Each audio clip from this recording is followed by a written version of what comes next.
श्रीमद् भगवत गीता को पुरुषोत्तम योग नामक 15 अध्याय को वाचन गरिरहेको छौं।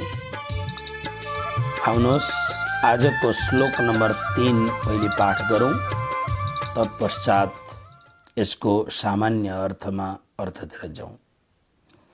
ध्यान दिएर हेर्नुहोस्, श्लोक पाठ कसरी गरिन्छ, शुद्ध श्लोक पाठ गर्ने, यो यसलाई कसरी उपयोग गर्ने त्यो पनि सुन्नुहोस्। न रूपमस्येह तथोपलभ्यते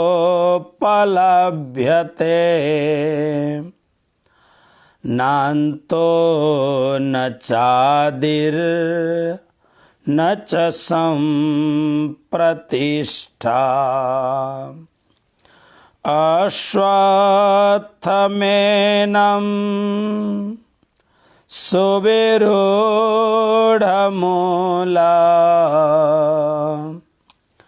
मसङ्गशस्त्रेण दृढेन छित्त्वा। यो श्लोक भयो। अब अर्थको लागि पदच्छेद गर्नुपर्छ। संस्कृतमा व्याकरण अन्तर्गत सन्धि समासहरू हुन्छन्।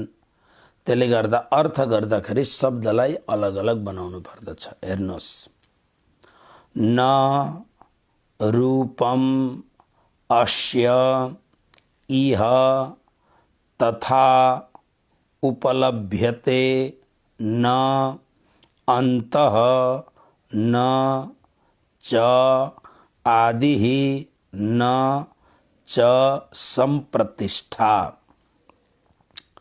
अश्वत्थम एनम सुविरूढमूलम असंगशस्त्रेण दृढेन छित्त्वा। यो भयो पदच्छेद। अब अर्थ, यसको सामान्य अर्थतिर पहिले जाउँ। श्लोकमा कर्ता कहीं हुन्छ, कर्म कहीं हुन्छ, क्रिया कहीं हुन्छ, विशेषणहरू कहीं हुन्छन्। तसर्थ यसलाई मिलाएर अर्थ गर्नको लागि संस्कृतमा यसलाई अन्वय भनिन्छ। सम्बन्ध, अन्वयको अर्थ हो सम्बन्ध। जस्तै अब हेर्नुहोस्, हामी अर्थ जब गर्दैछौँ त्यतिखेर न रूपम अस्य, अस्य माने यो संसार रूपी वृक्षको रूपम, जस्तो खालको रूप हामी देख्दछौँ तथा त्यो खालको रूप इह यो संसारमा अथवा यहाँ यसलाई राम्ररी विचार विमर्श गर्दाखेरि न उपलभ्यते, त्यस्तो हामीले पाउँदैनौँ। त्यसरी त्यो ढङ्गको हामीले पाउँदैनौँ। सामान्य अर्थ, शब्दको अर्थ, शब्दार्थ जसलाई भनिन्छ। किनकि यो संसार रूपी वृक्षको, अब हेर्नुहोस्, न आदि, न त यसको प्रारम्भ कहिले भएको त्यो जानिन्छ,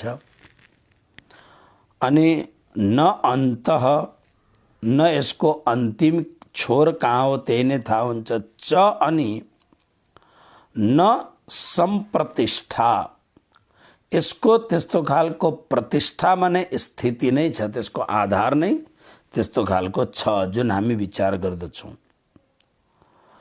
च यस कारणले अश्वत्थम एनम, एनम भनेको यो सुविरूढ मूलम, अत्यन्त मजबुत मूल भएको अश्वत्थम यो संसार रूपी वृक्षलाई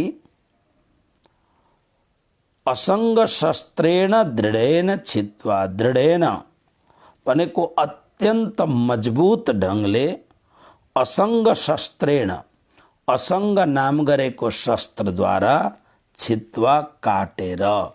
श्लोक अधुरो छ। अर्को चौथो श्लोकमा गएर मात्रै पूर्ण हुन्छ यो श्लोक, काटेर।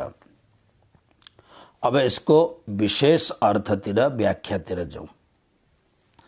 अब हेर्नुहोस्, अस्य यो संसार वृक्षको, यो संसार रूपी वृक्षलाई जब हामी देख्दछौँ, देख्दाखेरि जस्तो दोस्रो श्लोकमा पहिलो श्लोकमा के भन्यो, ऊर्ध्वमूलम अधशाकम अश्वत्थम प्राहु अव्ययम, यो अव्यय छ।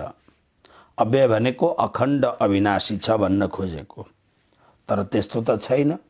सारा संसारमा शास्त्रहरूले, अर्वाचीन महापुरुषहरूका दिव्य वाणीहरूमा, आधुनिक शास्त्रहरूमा हामी एउटै कुरो विचार गर्दछौँ। भगवद् गीता, श्रीमद् भागवत, रामायण आदिदेखि लिएर, वेददेखि लिएर अहिलेको जनभाषामा, जनबोलीमा, मान्छेहरूले गाउने भजनहरूमा कहिले छैन थिर यो मन, यो संसार दुई दिनको कर्कलाको पानी, यस्ता यस्ता भजनहरू हामी गाउँदछौँ।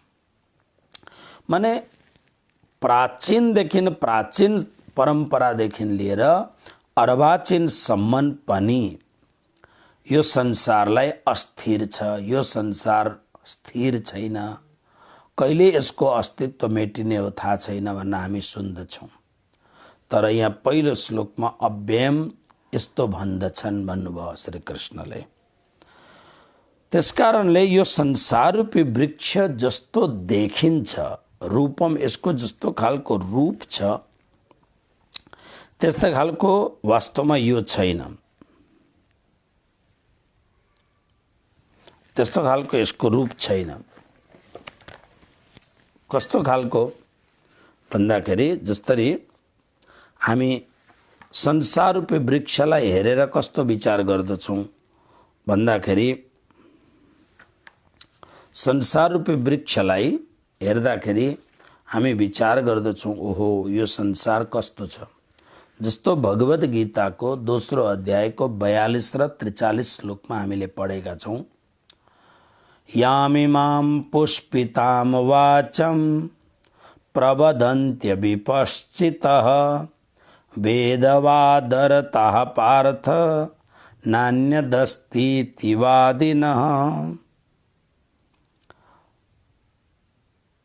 यो श्लोकमा कामात्मनः स्वर्गपरा जन्म कर्म फलप्रदां क्रिया विशेष बहुलां भोगैश्वर्य गतिम प्रति। श्री कृष्ण भन्नुहुन्छ, हे पार्थ, वेदवादरतः, वेदमा वर्णन गरिएका, वेदमा भनिएका सकाम कर्महरूमा, कामात्मानः अत्यन्त भाव राख्नेवाला, प्रीति राख्नेवाला, कामनाहरूमा तन्मय भएका, स्वर्गपराः, स्वर्ग नै आफ्नो अन्तिम मुकाम हो भन्ने मान्छेहरू, अन्यत न अस्ति, यो संसारमा भोग आनन्द लिनु सिवाय केही पनि छैन। संसारमा पनि भनिन्छ नि कि संसारमा के छ, दुई दिनको यो संसार हो, त्यसकारणले आनन्द गर। इतिवादिनः, यस्तो भन्नेवाला, अविपश्चितः, अविद्वान यानी मूर्खहरू, अविवेकीहरू, इमाम यस प्रकारको पुष्पिताम वाचम, पुष्पित भनेको फूल जस्तो बाणी, भन्नुको अर्थ के भन्न, पुष्पित बाणी जस्तो बोल्दछन्। जन्म कर्म फलप्रदाम, जन्म रूप कर्मको फल दिनेवाला, भोगैश्वर्य गतिम प्रति, भोग र ऐश्वर्यको प्राप्तिको लागि, क्रिया विशेष बहुलाम, धेरै नै क्रियाहरूलाई विशेष गरेर वर्णन गर्नेवाला बाणी छन्। भन्नुको अर्थ, मूल अर्थ के हो भन्दाखेरि, यो संसार रूपी वृक्ष कस्तो छ भन्दाखेरि, बाहिरबाट हेर्दा अत्यन्त रमाइलो छ एकदमै, तर श्रीकृष्ण भन्नुहुन्छ, जस्तो बाहिरबाट हेर्दा हामी सोच्दछौँ त्यस्तो प्राप्त हुँदैन।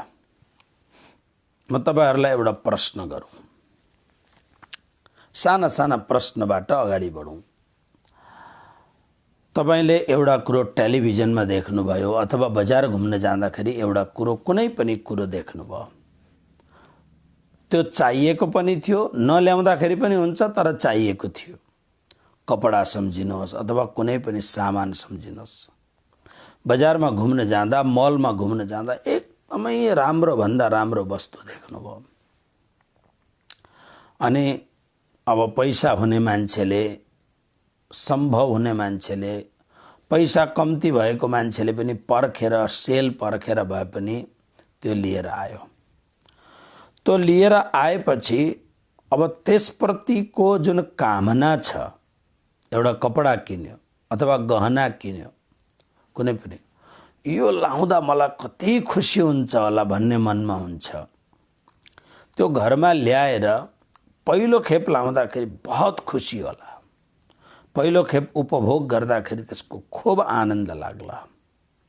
तर एकपल्ट, दुईपल्ट, चारपल्ट लगाइसकेपछि त्यो पहिलोपल्ट त्यो वस्तुको उपयोग गर्दाखेरि जुन एउटा मनमा एउटा जुन उकुस मुकुस जुन भावना थियो, त्यसलाई बार बार उपयोग गर्दाखेरि त्यो फेरि त्यो रस, त्यो जुन एउटा मनमा भावना जुन हुन्थ्यो त्यो हुन्छ, त्यो हुँदैन। न उपलभ्यते।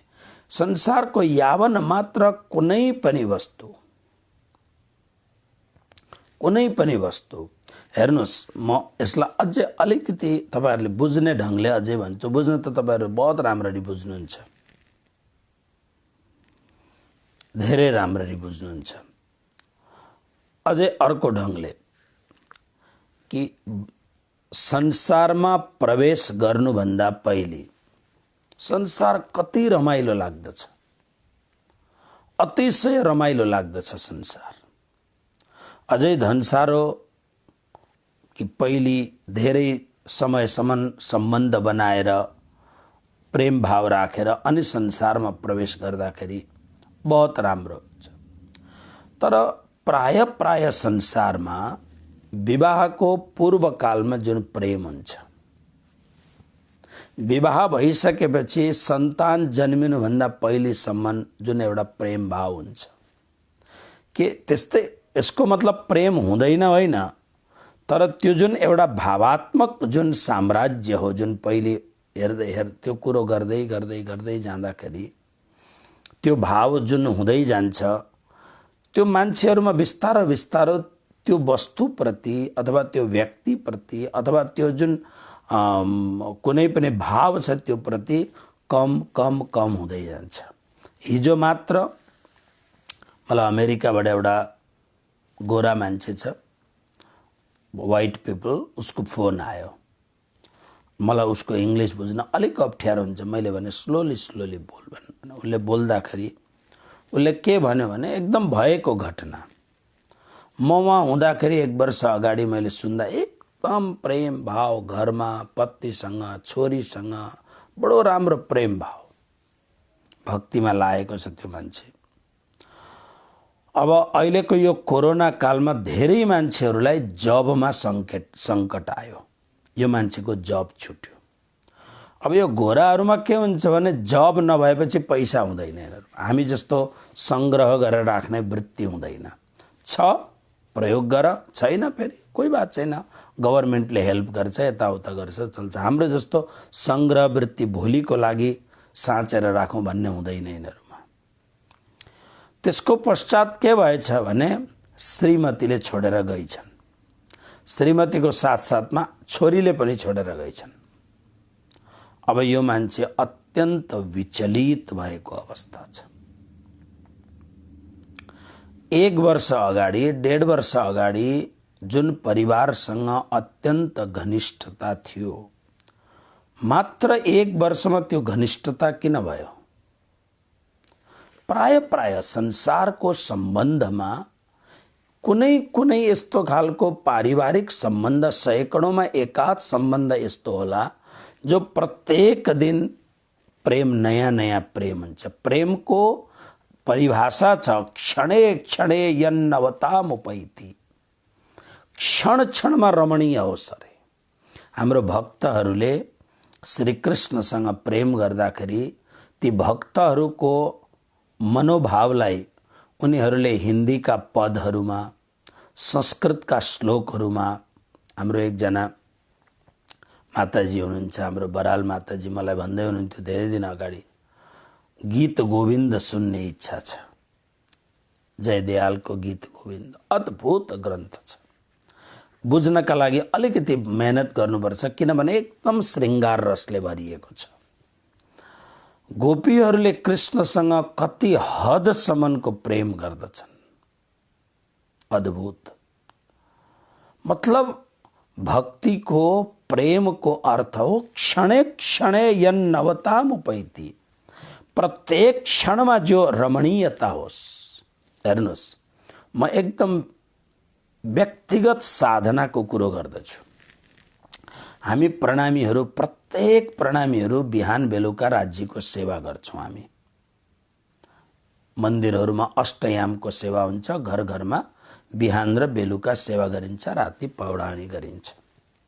मैले सबैतिर देखेको छु, यति राम्रो सेवा पूजा घरमा राखेको हुन्छ, राम्रो हुन्छ। तर प्राय अहिले यतिखेर मैले देख्दा कस्तो देख्दछु भने, घरमा 4 जना 6 जनाको परिवार छ, आमा बाउ छोरा बुहारी नाति नातिना। त्यो सेवा पूजा गर्ने बेलामा घरको सबैभन्दा बुढो पाको मान्छे, जसलाई टिभीसँग त्यति मतलब छैन, घरका मान्छेहरूले तपाईँ पूजा गर्नु है बुवा, तपाईँ पूजा गर्नु है आमा भन्छन्।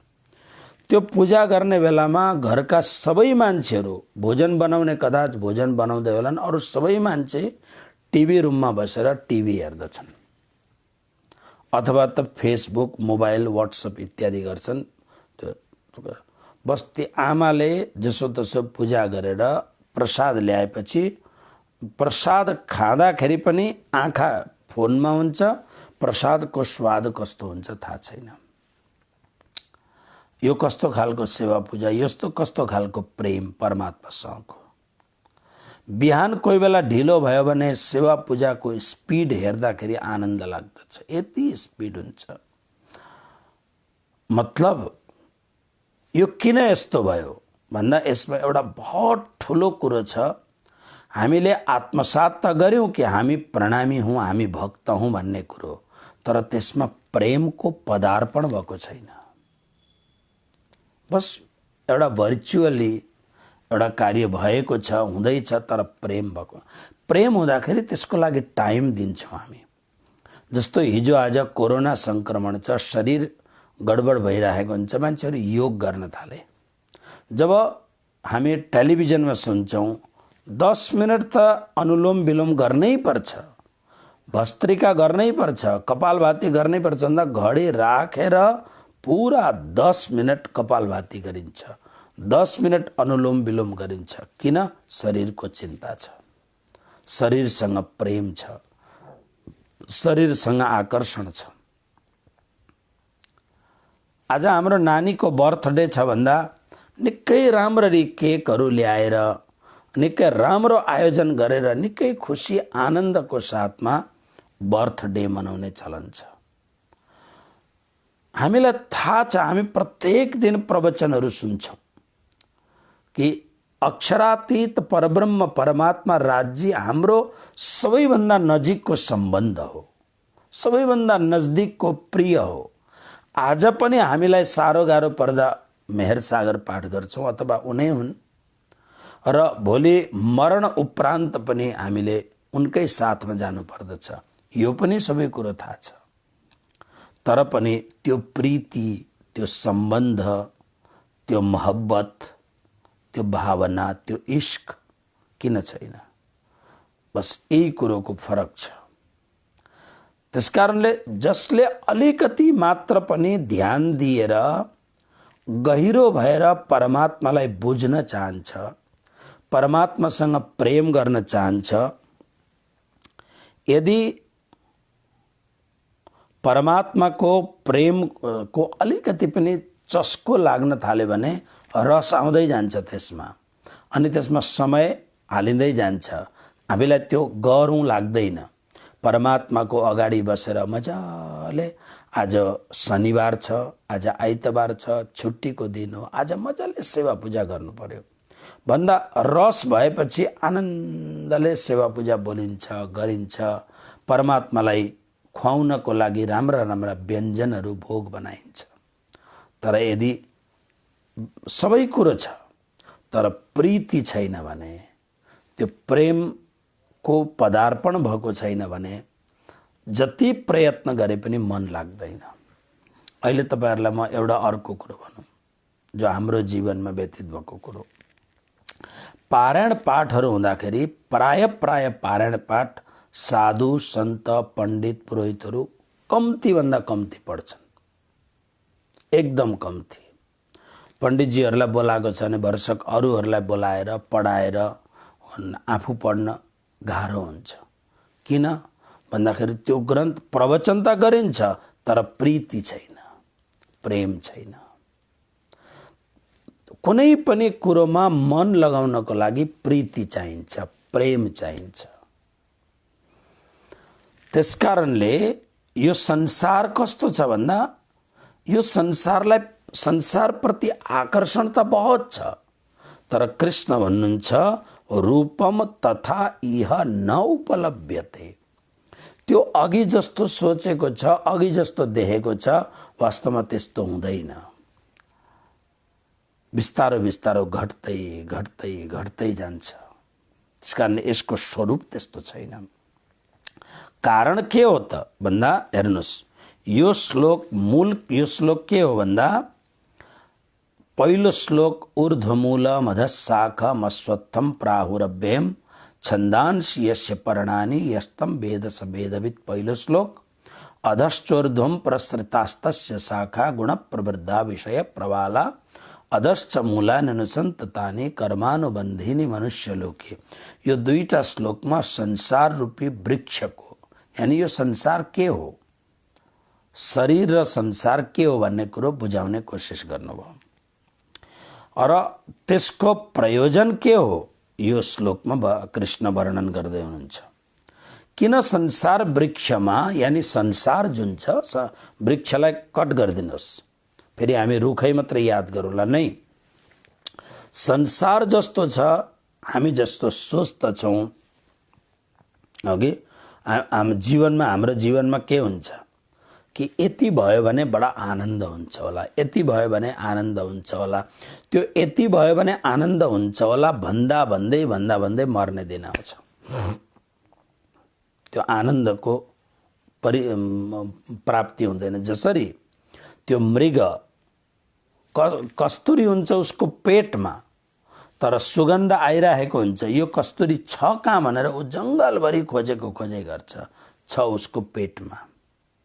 अथवा त त्यो हरिण तिर्खाले आकुल व्याकुल भएको छ, बालुवामा टल्किँदाखेरि देखिने पानीले पानी जस्तो जुन छ जसलाई मृगजल भनिन्छ, त्यहाँ गएर आफ्नो तिर्खा आफ्नो तृष्णा मेटाउन चाहन्छ। प्राणनाजीले त भन्नुहुन्छ मृगजल सोझो त्रिखा भाजे तो गुरु बिना जीव पार पावे।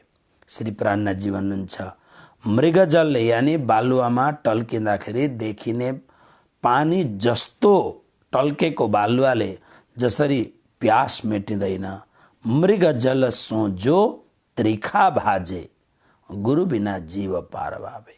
गुरु बिना कसैको पार हुन सक्दैन। मतलब सद्गुरुको संगति बिना, सद्गुरुको आश्रय बिना, सत्संग बिना विवेकको उदय नभइकन यो संसारबाट पार पाउन कठिन छ। जसरी त्यो हरिणलाई त्यहाँ चाहिँ पानी छ होला भनेर त्यहाँ पुगेर यसो मुख गाड्दछ, तातो बालुवा, पर यसो आँखा उठाएर हेर्छ अलि पर देख्दछ, त्यहाँ दौडेर जान्छ, त्यहाँ पनि त्यही तातो बालुवा हुन्छ। अगाडि जान्छ जसरी सायद त्यहाँ चाहिँ राम्रो छ होला, यसरी नै संसारमा यसमा चाहिँ राम्रो छ होला, यसमा चाहिँ राम्रो छ होला, यसमा चाहिँ राम्रो होला भनेर प्रयत्न गरिन्छ। तर किनभने त्यसमा छँदै छैन त्यो कुरो, त्यो तृष्णा मात्र हो, तृष्णाले व्याकुल बनाएको। त्यसकारणले श्री कृष्ण भन्नुहुन्छ त्यस्तो खालको रूप जुन हामीले सोच्दछौँ नउपलभ्यते हुँदैन। किन भन्दा यो संसारको आदि भनेको सुरुवात पनि छैन, यसको अन्त पनि छैन। र आदि र अन्त छैन भने प्रतिष्ठा त छ भन्दा न सम्प्रतिष्ठा, यसको सम्प्रतिष्ठा भनेको यसको स्थिति भनेको यो सधैँ रहनेवाला हो भन्दा होइन। हामीलाई लाग्दछ सायद सधैँ रहनेवाला हो, तर होइन। यो संसार मायाजाल, यो बस निरन्तर यो परिवर्तन भइरहने कुरो हो। श्री कृष्ण भन्नुहुन्छ त्यस कारणले च शब्दले त्यस कारणले हे अर्जुन एनम यो सुविरूढ मूलम अत्यन्त दृढ जरो भएको अश्वत्थम यो संसार रूपी वृक्षलाई म फेरि हजुरहरूलाई विस्मरण होला भनेर याद दिलाउन चाहन्छु। मूल शब्दले यहाँ दुईटा कुरो भनिएको छ, यसलाई ध्यान दिएर हामी सुनौँ। पहिलो श्लोकमा जुन माथिपट्टि मूल छ भन्नुको अर्थ चाहिँ यो संसार निर्माण हुने यसको मूल कारण परमात्मा हुन्। त्यहाँ मूल शब्द परमात्माको लागि प्रयोग भएको छ, ऊर्ध्वमूलम अधशाखममा। तर यो दोस्रो श्लोक र तेस्रो श्लोकमा जुन मूल शब्दको प्रयोग भएको छ, यो मूल शब्द त्यो मूल शब्दसँग मिलेको होइन। यो मूल शब्द के हो भन्दाखेरि जसरी पिपलको वृक्षमा या बरको रुखमा तनातनीहरू त्यसका जराहरू जुन अरू जराहरू फैलिन्छन् तिनीहरूको लागि भनेको हो। यो किन भन्दाखेरि यी जराहरूले यी जुन अनेक प्रकारका कुराले यो संसार रूपी वृक्षमा जुन हिजो यसको लागि विशद कुरो भएको छ, यसको मूल के हो त? जस्तो हिजो तपाईहरुले सुन्नुभयो कि यसका शाखा के हुन्, विषय नै यसका एकदम सुन्दर सुन्दर पाउलाहरू हुन्। मनुष्य लोकमा कर्मले अनुबन्धित छ इत्यादि गुणले प्रवृद्ध भएको विषयका पाउलाहरू छन्, कुराहरू सुन्नुभयो। त्यसरी नै यहाँनिर श्री कृष्ण के भन्दै हुनुहुन्छ यसलाई हेर्नुहोस् भन्दा यो जुन मूल हो, यो मूल के को मूल हो त भन्दा मूल रूपमा हुन त धेरैवटा कुरो छ, तर यसलाई मूल रूपमा तीनवटा रूप लिएको छ यसको: तादात्म्य, ममता र कामना। हिजो यसको व्याख्या भएको छ, हिजोको प्रवचन सुन्नुहोला। तादात्म्य भनेको के हो, अनि ममता भनेको के हो र कामना भनेको के, यो हो मूल। त्यसकारणले यो मूल कस्तो छ भन्दा सुविरूढ मूलम, अत्यन्त मजबुत छ, धेरै मजबुत। मैले हिजो उदाहरण दिएको छु। यो संसार कति मजबुत छ, संसारले बार बार लात हान्छ। प्राणनाथजी अब सबैले बोल्न सक्दैनन्, प्राणनाथजीले भन्नुभयो ए माया छे मैं तरण जुद किदा फरी फरी पछे गत मत मारी हरि। 3 पल्ट मायासँग मैले भयंकर युद्ध गरेँ। मायाले मलाई काहीँको पनि राखेन। मायाले बहुत खतरनाक, माया बहुत खतरनाक छ। हेर्नुहोस्, साधु भएर यसो डिलमा उभिएर हेर्यो भने बग्दै गरेको पानी देखिन्छ। संसारमा हामी के देख्दछौँ भने मायासँग अत्यन्त प्रगाढ अट्याचमेन्ट भएपछि उसको विवेक भ्रष्ट हुन्छ। विवेक भ्रष्ट भएपछि बार बार अपमानित हुँदाखेरि पनि उसलाई अपमानको त्यो अपमानलाई महसुस पहिले त हुँदैन। यदि भयो भने पनि त्यसलाई उसले सहजताले स्वीकार गर्दछ र अपमानको बीचमा बस्ने आदत हुन्छ उसलाई। बडो विचित्र संसार छ हर प्रकारले।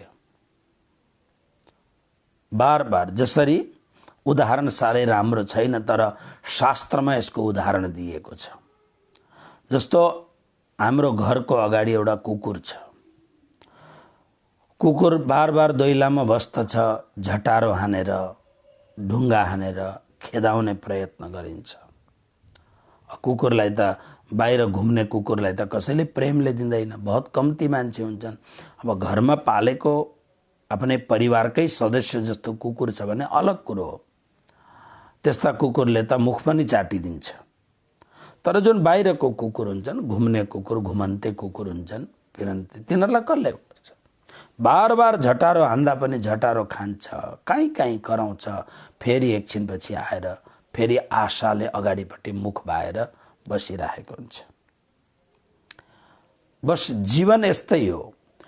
विषयप्रति अतिशय आसक्ति भएपछि त्यो विषयबाट बार बार ठोकर मिले तापनि इन्द्रिय यति प्रबल छन्, फेरि त्यो विषय प्राप्तिको लागि नै बार बार, जस्तो त्यो कुकुर आउँदछ त्यसरी बार बार त्यो विषयप्रति जाइन्छ, तर विषयप्रतिबाट वैराग्य हुँदैन। त्यसकारणले श्रीकृष्ण भन्नुहुन्छ सुविरूढ मूलम तादात्म्य, यानी म शरीर हुँ भन्ने तादात्म्यता, म नै शरीर हुँ। म अहम कृष्णस्य दासः, म कृष्णको दास हूँ। अथवा प्रणामी परम्परामा हेर्ने हो भने तुम दुल्हा मैं दुल्हिन, हे कृष्ण तिमी मेरो दुल्हा हौ, श्याम मुझे श्याम सुंदर की दुल्हन बना दो, आओ मेरी सखियां। यो भाव हुँदैन, म शरीर हुँ र यो मेरो अभिन्न अंग हो भनेर भाव हुन्छ। तादात्म्य, ममता, रे ममता तू न गई मेरे मन से, व्यक्ति प्रति, वस्तु प्रति इत्यादि प्रति अतिशय तादात्म्यता, ममता र कामना, त्यो प्राप्तिको लागि अत्यन्त घोर कामना गर्नु। तर अलिकति पनि सत्संग सुन्ने अभ्यास भएको छ भने बिस्तारो बिस्तारो बिस्तारो सत्संगको अभ्यास, हेर्नुहोस् दुईटा कुरो हुन्छ। या त अत्यन्त दृढ वैराग्य, दृढ वैराग्य भने यस्तो ठोकर लाग्यो, क्लिक भयो, सबै छोडेर निस्क्यो। जस्तो भागवतको प्रथम स्कन्धको अन्तिम अन्तिममा विदुरजीले धृतराष्ट्रलाई उपदेश दिनुभएको छ। विदुरजीलाई छोडिसक्नुभयो, संसार राजपाट घुम्नुहुन्छ, तीर्थ जानुहुन्छ, सत्सङ्ग गर्नुहुन्छ, आउनुहुन्छ, अनि फेरि आएर सबैलाई दर्शन दिनुहुन्छ, सबै कुरो सुन्नुहुन्छ, भन्नुहुन्छ, जान्नुहुन्छ। अनि जब आउँदाखेरि महाभारतको युद्ध पुरा भइसकेको छ, धृतराष्ट्र र गान्धारी घरबाट निस्किएर अब जङ्गलमा जाने प्रयत्न गर्दा पाँचै पाण्डवले, त्यसमा पनि युधिष्ठिर महाराज र द्रौपदी महारानीले अत्यन्त धेरै आग्रह गरेर, तपाईँ नै हाम्रो पिताजी हुनुहुन्छ, आज हाम्रो पिताजी हुनुहुन्छ, बडाबा हुनुहुन्छ, तपाईँ पिताजी हुनुहुन्न, तसर्थ तपाईँलाई हामी त्योभन्दा पनि धेरै गरेर सेवा गर्दछौँ, तपाईँ बिना हामी अनाथ आफूलाई महसुस गर्दछौँ। हेर्नुहोस्, जुन दाजुका छोराहरूले अथवा भाइका छोराहरूले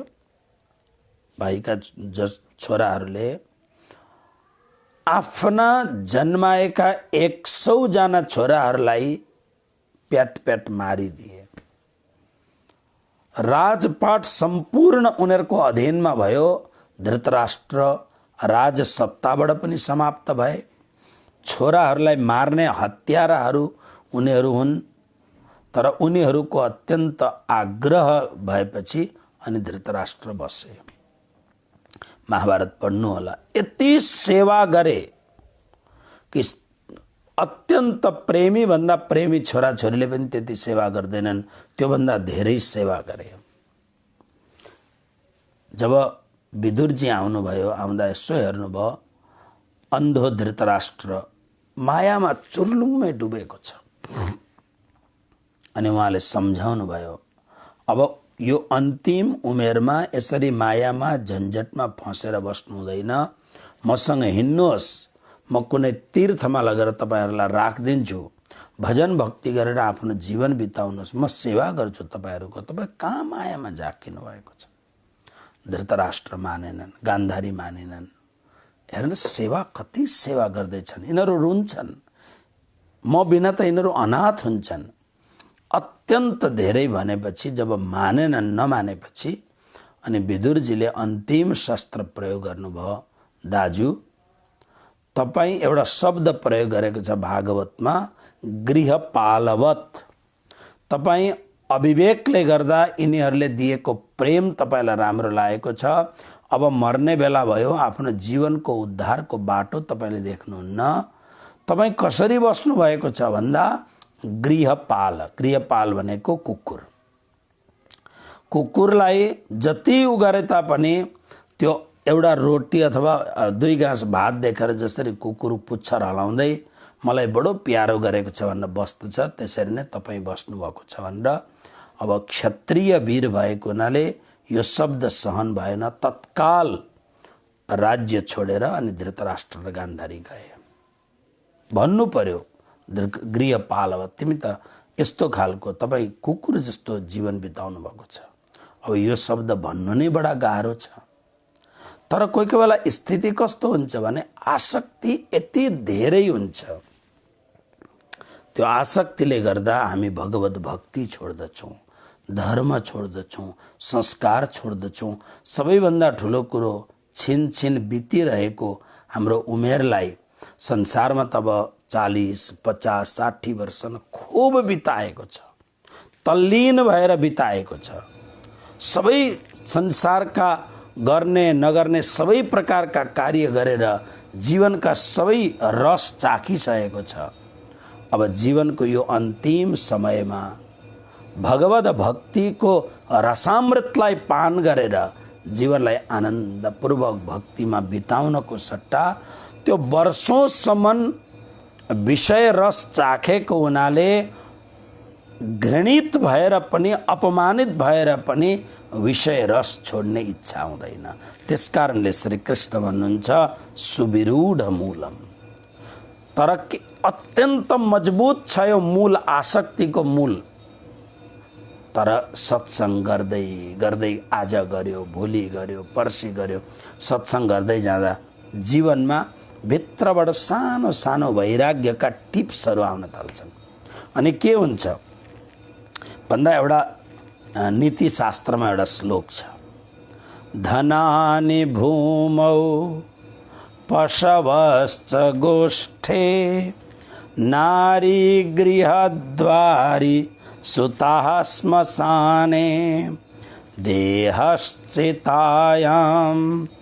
परलोकमार्गे धर्मानुगो गच्छति जीव एका। जब हामी बार बार सत्संगमा बस्छौं, हामी के सुन्छौं सत्संगमा बस्दा भन्दा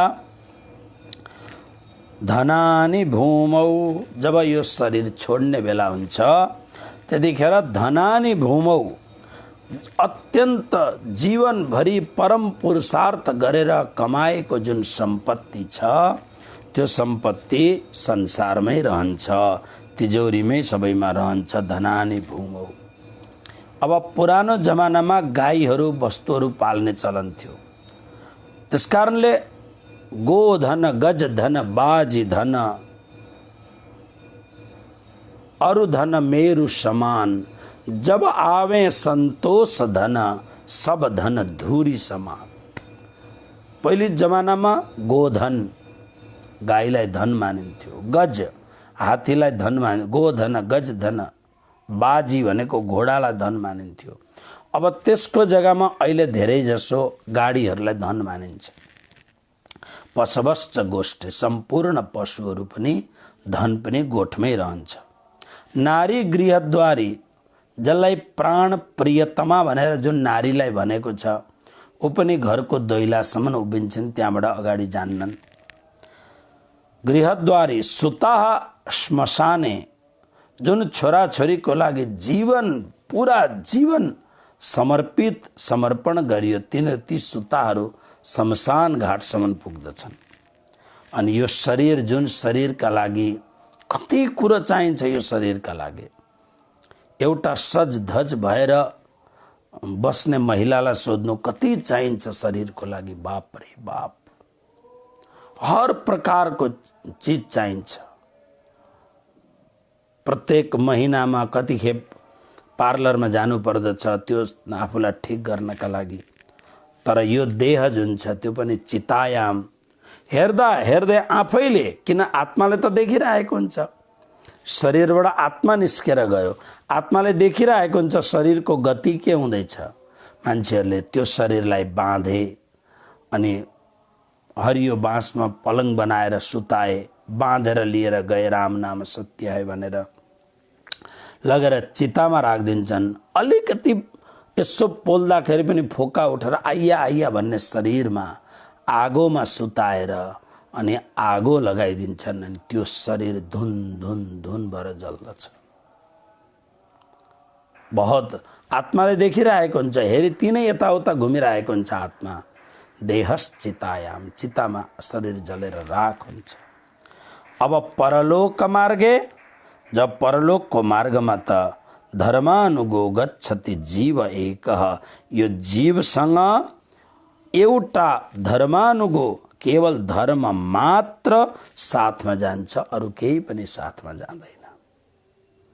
मतलब जब हामी विवेकपूर्वक अलिअलि सत्संग गर्दै जान्छौँ, त्यो सत्संगले हामीमा यस्तो खालको विवेक जगाउँदै जान्छ। त्यसकारणले श्री कृष्ण भन्नुहुन्छ सुविरूढ मूलम, अत्यन्त मजबुत मूल भएको, मूल भनेको त्यही हो, पहिलेको मूल होइन। तादात्म्य, ममता, कामना, अथवा एकै शब्द भन्नुपर्दा घोर आसक्ति रूपी मूलहरू। के को मूल भनेको अश्वत्थम, संसार रूपी वृक्षको जुन यो मूल छ, यसलाई दृढेन भनेको अत्यन्त मजबुत ढङ्गले, असङ्ग शस्त्रेन, असङ्ग शस्त्रद्वारा छित्वा काटेर। किन दृढेन भन्यो भने हेर्नुहोस्, असावधान भयो भने फेरि संसारले छोप्दछ। सत्संग गर्दै गर्दै गर्दै आज मैले एउटा जिज्ञासु, बडा विद्वान जिज्ञासु कोही कोही बेला प्रश्न गर्नुहुन्छ। मैले सोधेँ, सर तपाईँ गीता सुन्दै हुनुहुन्छ भन्दा तपाईँ ढिलो गर्नुहुन्छ, म त सुतिदिन्छु त्यतिखेरसम्म। ओके, राम्रो कुरो। मतलब के छ भन्दा हेर्नुहोस्, 15 मिनट मात्रै जाग्दाखेरि गीताको अमृत भेटिन्छ भन्दाखेरि त्यहाँ दुईटा कुरो हुन्छ। एक त नियम त नियम हो, आफ्नो नियम, किनभने त्यति घन्टाको निद पुरा गर्नै पर्छ नै, भोलि शरीर अप्ठ्यारो हुन्छ एउटा।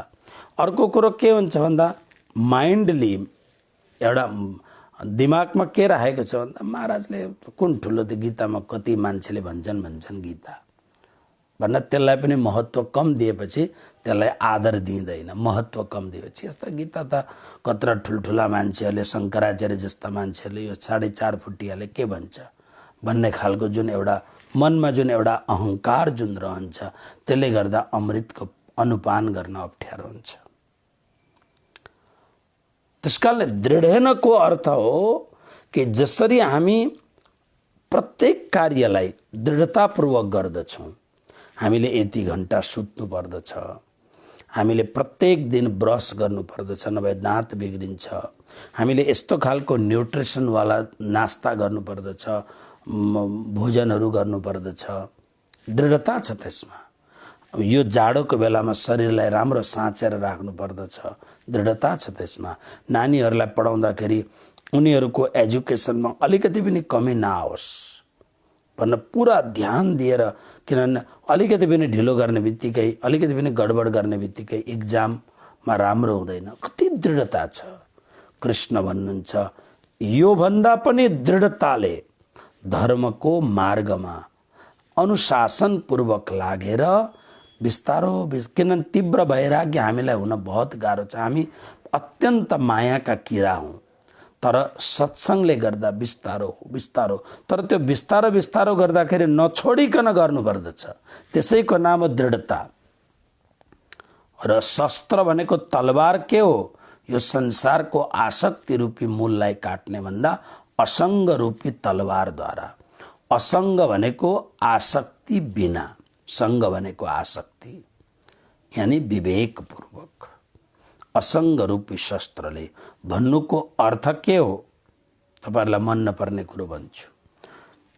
असङ्ग रूपी शस्त्र भनेको जसरी बिस्तारो शरीरमा परिवर्तन हामी देख्दछौँ, बिस्तारो शरीर परिवर्तन हुँदै जान्छ। अघि त्यो सानो नानी हुँदाखेरि दौडेर उता कुद्छ, यता कुद्छ, उता कुद्छ, यता कुद्छ। हाम्रो त्यही त शरीर हो। तर एउटा उमेर भएपछि उठ्न पनि एउटा टाइम लाग्छ, बस्न टाइम लाग्दछ, जान टाइम लाग्दछ, खान टाइम लाग्दछ, खाएको कुरो पचाउन टाइम लाग्दछ, हरेक कुरो।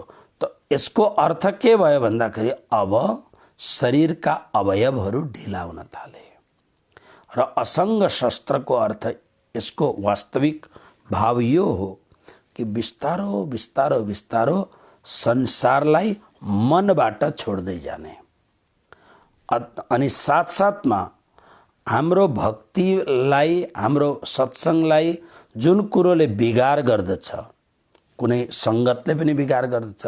हामी यस्तो मान्छेहरूको संगत हिजोसम्म गरिरहेको थियौँ जसले गर्दा हाम्रो खानपान, हाम्रो सत्संग, भजन, कीर्तनमा ढिलाइ हुन्थ्यो अथवा त दूषित हुन्थ्यो भने विवेकपूर्वक उनीहरूलाई पनि नराम्रो नलागोस् अथवा हाम्रो जीवनको परिवर्तन परिस्थितिमा पनि हामीलाई अप्ठ्यारो नहोस्, बिस्तारो बिस्तारो मनबाट, बुद्धिबाट त्यो कुरोबाट अलिकति आफूलाई डिस्टेन्स बनाउँदै बनाउँदै बनाउँदै जाने, ताकि उनीहरूलाई पनि नराम्रो नला। मनबाट, शरीरबाट होइन, मनबाट। शरीरपछि मन एकपल्ट क्लियर भएपछि, मन एकपल्ट सक्षम भएपछि, मनमा एकपल्ट त्यो भाव जमिसकेपछि अनि शरीरले त आफै छोडिहाल्छ नि। यसलाई असङ्ग रूपी शस्त्र, यसलाई विवेक भने पनि हुन्छ, वैराग्य भने पनि हुन्छ, अनासक्ति भने पनि हुन्छ, असङ्ग रूपी यसलाई कृष्ण भन्नुहुन्छ। यो शस्त्र हो, यसले छित्वा काटेर, यसैले मात्रै त्यो मूललाई, आसक्तिको मूललाई काट्न सक्दछ, अरू केहीले काट्न सक्दैन। ठुल्ठुला तपस्वीहरू, ज्ञानीहरू पनि माथि पुगेर पनि तल झ्याम्मै झर्दछन्, तर सत्संग गर्ने व्यक्ति, निरन्तर सत्संगमा बस्ने व्यक्ति, सद्गुरुको शरणागत भएर सत्संग गर्ने व्यक्तिको भ्रंशता, पतन बहुत कम्ती हुन्छ।